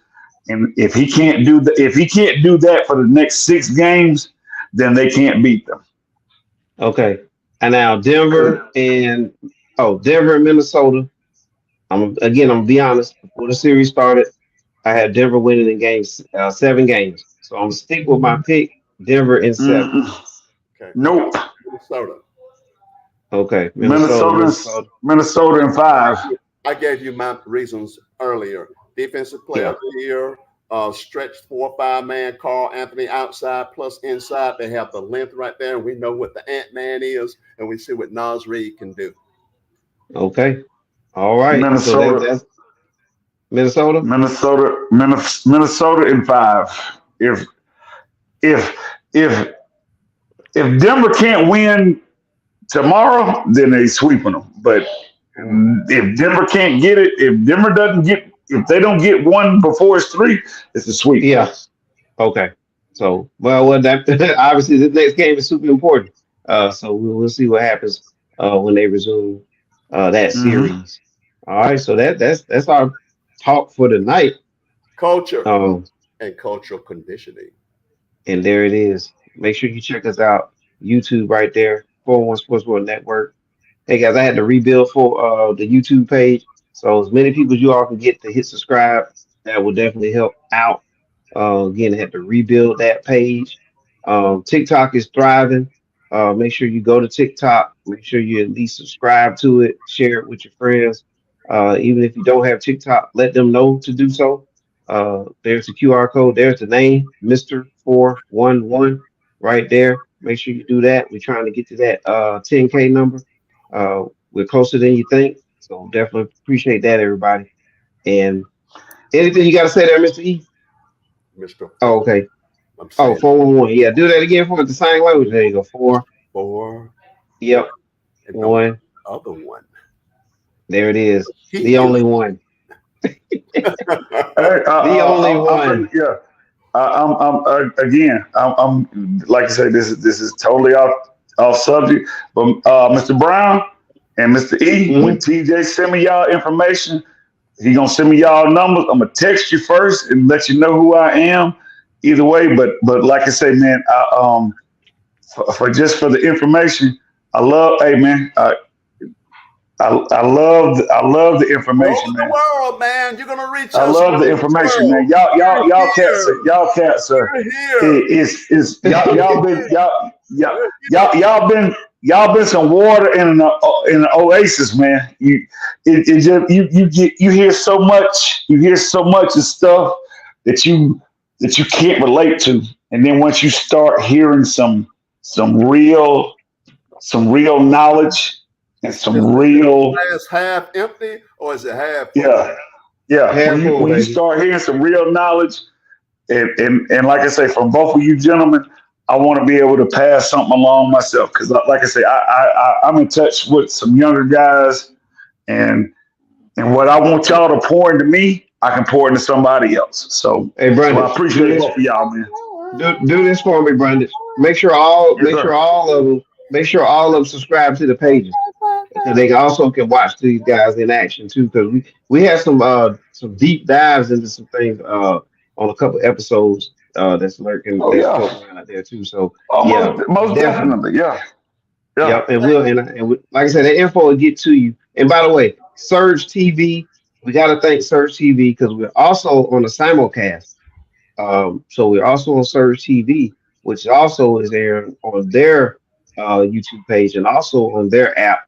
And we're going to be on another network pretty soon. I just can't announce it right now, but it's in the works too. So the page, we're growing here. Get on board while you can. That's what I can tell people right now. Yeah, hey, and all I want is my royalty checks. Send me my royalty checks every time. Every time I log in, I want my royalty checks. You just send them. You send them to AntoineBrundage@gmail.com. Just send my royalty checks to me, and I'll make sure that they get used for a positive purpose. I guess we're Yes, sir. going. I guess we're going back to the GM and the ownership part. Huh?